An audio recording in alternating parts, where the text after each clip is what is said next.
Nanda, assalamualaikum warahmatullahi wabarakatuh. Waalaikumsalam warahmatullahi wabarakatuh.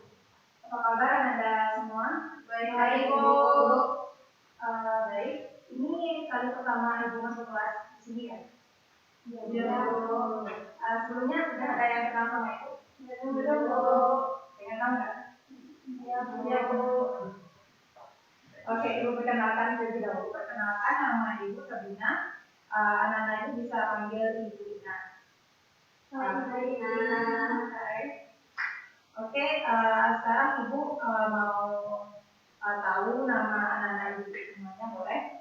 Boleh, Bu. Mulai dari sudut kiri Ibu ya. Siapa namanya Anda? Ibu.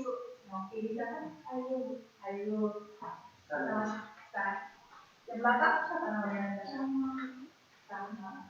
Ibu. Ratu, Bu. Ratu. Dan cantik ya namanya. Oke, sebelumnya ada yang tahu kita mau belajar apa hari ini? Enggak, Bu. Oke, hari ini kita mata pelajaran manajemen humas ya. Iya, Sekarang tanggal berapa ya?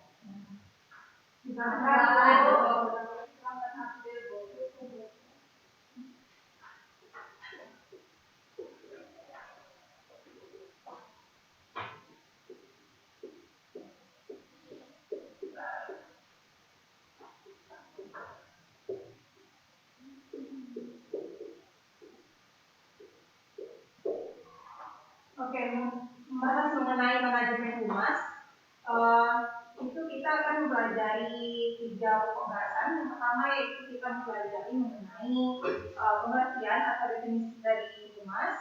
Yang kedua yaitu fungsi humas, dan yang ketiga yaitu aspek-aspek dalam humas. Nah, sebelumnya ada yang pernah dengar atau yang pernah tahu mengenai apa itu humas? Ya Bu, silahkan Ratu, Bu. ya Ratu, humas. Menurut saya, Bu, Ya. humas itu video-video, foto-foto, Bu. Karena kalau di mana tuh, kalau misalnya anak humas itu terkenal dengan selalu memegang kamera, Bu. Oke, yang foto-foto dokumentasi ya berarti ya. Nah, iya, Bu. Bagus, bisa jadi.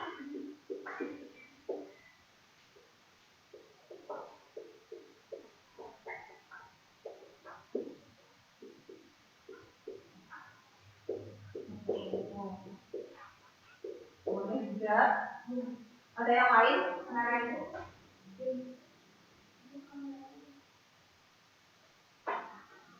Bu, ini sebentar Bu. Boleh. Nah, jadi anak-anak kalian humas ini ada salah satu faktor yang paling penting di dalam mata jurusan kita hari ini, yaitu jurusan kita ini manajemen perkantoran. Nah, kita wajib mempelajari manajemen humas karena manajemen perkantoran itu kan kita itu ya berurusan lebih banyak dengan masyarakat, dengan lembaga-lembaga perkantoran gitu ya. Nah, jadi manajemen humas ini sangat penting untuk kita pelajari dalam jurusan kita ini. Nah, ada pun faktor yang paling penting yang tidak boleh dilupakan dalam humas ini. Ada yang tahu? Faktor yang paling penting. Tidak tahu? Ada, Bu. Nah, faktor yang paling penting itu adalah komunikasi. Nah, komunikasi ini tidak boleh tinggal di dalam kita melakukan atau mempelajari manajemen humas ini, karena manajemen humas ini dialah suatu proses kerjasama antara 2 orang lebih untuk mempengaruhi masyarakat melalui komunikasi sehingga tujuan dari organisasi itu tercapai. Nah, jadi komunikasi ini tidak boleh dilupakan di dalam proses humas ini. Maka di sini ada yang mau ditanyakan Anda? Tidak perlu. Nah, jadi sangat penting sekali ya komunikasi ini dalam kita melakukan sebuah proses menciptakan hubungan yang baik dengan orang-orang di dalam organisasi maupun di luar organisasi. Nah, selanjutnya kita membahas mengenai fungsi-fungsi humas.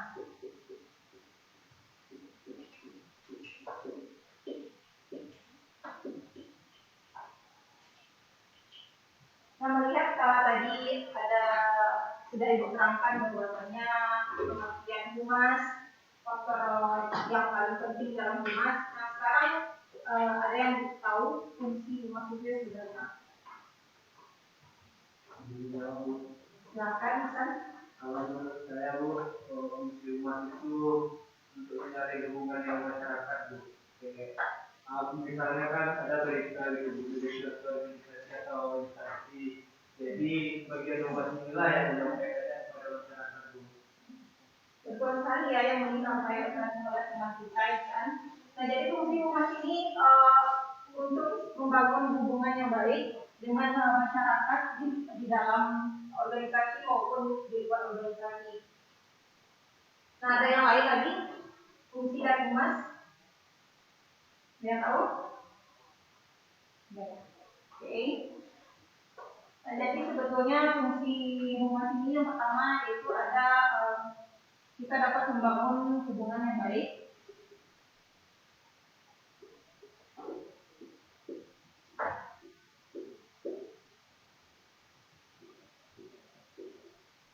dalam organisasi.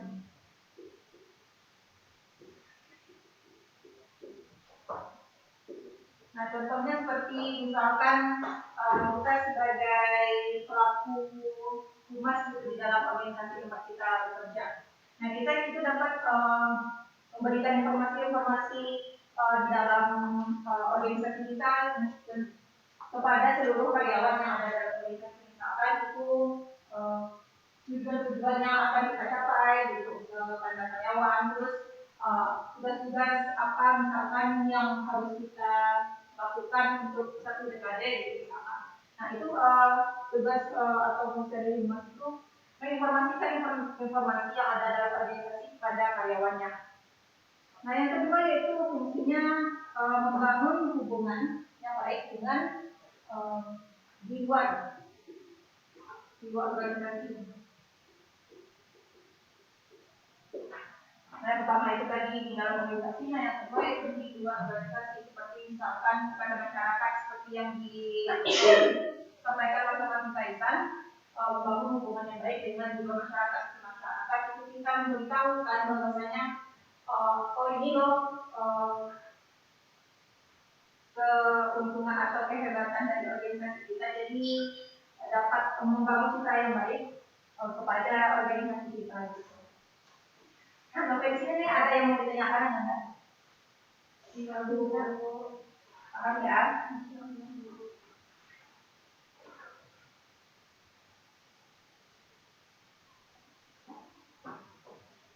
Oke, selanjutnya kita masuk pada aspek-aspek.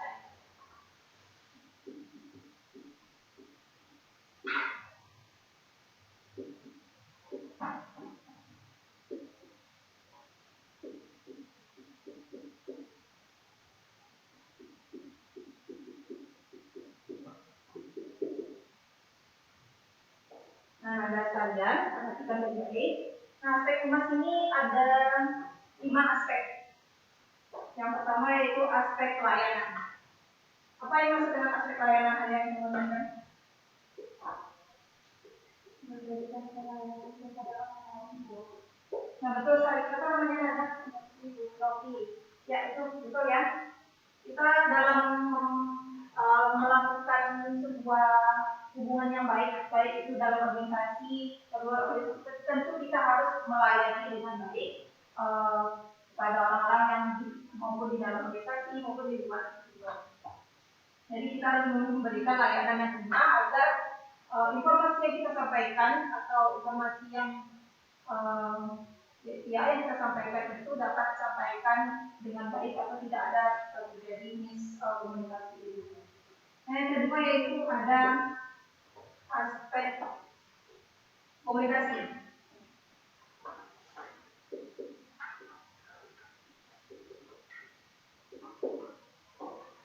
Nah, seperti seperti yang Ibu bilang tadi, bahwasanya humas ini tidak terlepas dari adanya komunikasi.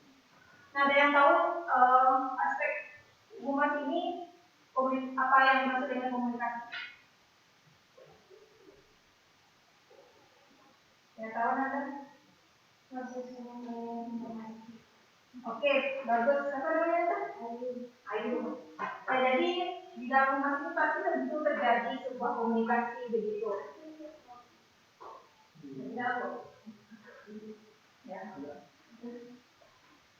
Oke, kita masuk yang aspek yang ketiga, ada aspek kesetiaan.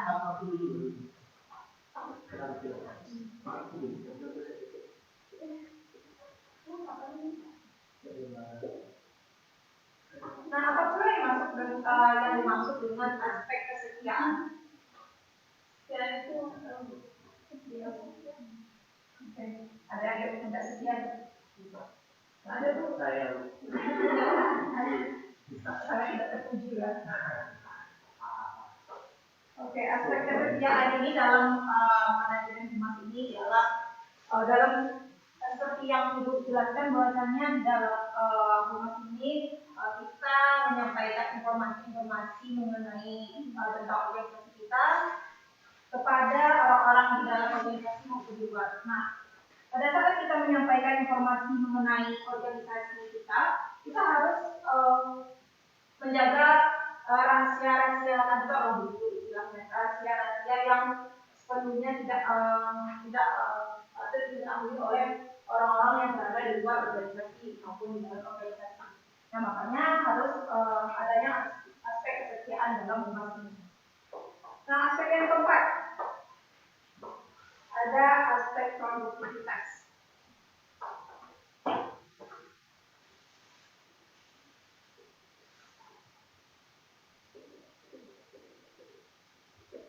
Nah, apa pula yang dimaksud dengan aspek produktivitas ini? Anda? produktivitas itu mengisi hal-hal untuk waktu yang lebih. Oke. Bisa. Ada yang lain? Ada yang lain? Masih ada yang lebih mendekati. Oke. Jadi aspek produktivitas ini dalam manajemen humas itu kita kan di dalam humas ini kita menyampaikan informasi. Nah, informasi yang kita sampaikan ini dapat berupa salah satunya ialah komunikasi. Ada komunikasi verbal, ada komunikasi non verbal. Nah, komunikasi verbal itu seperti yang contohnya seperti Ibu sekarang, Ibu berbicara dengan Anda. Nah, aspek non verbal itu seperti kita menyampaikan informasi itu melalui surat kabar, melalui pembuatan iklan. Jadi dalam pembuatan iklan atau surat kabar itu harus seproduktif atau seefektif mungkin. Jadi dana atau uang yang dikeluarkan oleh organisasi itu minim gitu yang dikeluarkan. Jadi harus memperhatikan aspek-aspek produktivitas dalam melakukan humas agar tidak boros organisasi. Nah, aspek yang kelima yaitu ada aspek etika moral.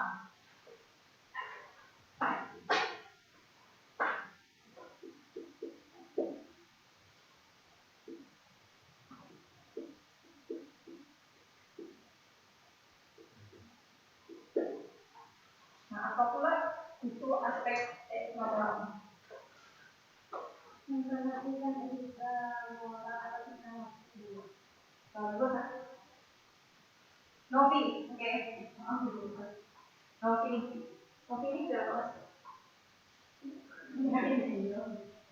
bagus ya Novi. Jadi aspek etika moral itu kita dalam melakukan humas atau menyampaikan informasi yang kita sampaikan itu harus memperhatikan etika yang berlaku di dalam masyarakat.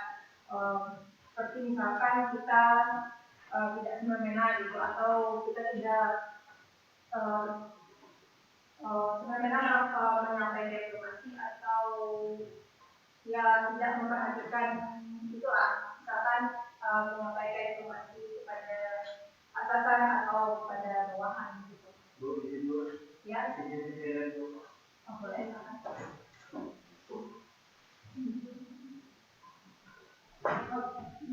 Oke, jadi itu ya. Nah, mengenai itu kembali lagi kepada definisi. Ada yang ingin ditanyakan mengenai definisi atau ada yang masih ragu begitu? Paham ya? Oke. Kalau mengenai fungsi humas menyampaikan informasi yang ada dalam organisasi kepada orang-orang di dalam organisasi maupun di luar organisasi. Ada yang masih ragu mengenai hal ini? Selanjutnya materi terakhir aspek-aspek. Ini ada 5 aspek yang harus kita perhatikan dalam melakukan humas ini.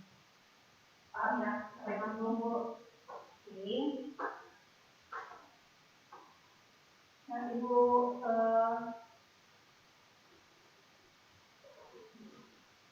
Ibu rasa cukup ya materi kita pada hari ini.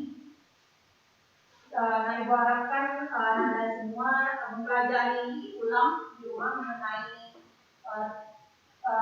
yang hal-hal yang kita pelajari hari ini mengenai definisi, fungsi, aspek-aspek juga harus dipelajari dari di rumah. Kalau bisa, Anda bisa membuat ringkasan di rumah ya, boleh? Buat ringkasan mengenai juga materi ini ya. Oke, Ibu rasa cukup. Ibu akhiri. Assalamualaikum warahmatullahi wabarakatuh. Waalaikumsalam warahmatullahi wabarakatuh.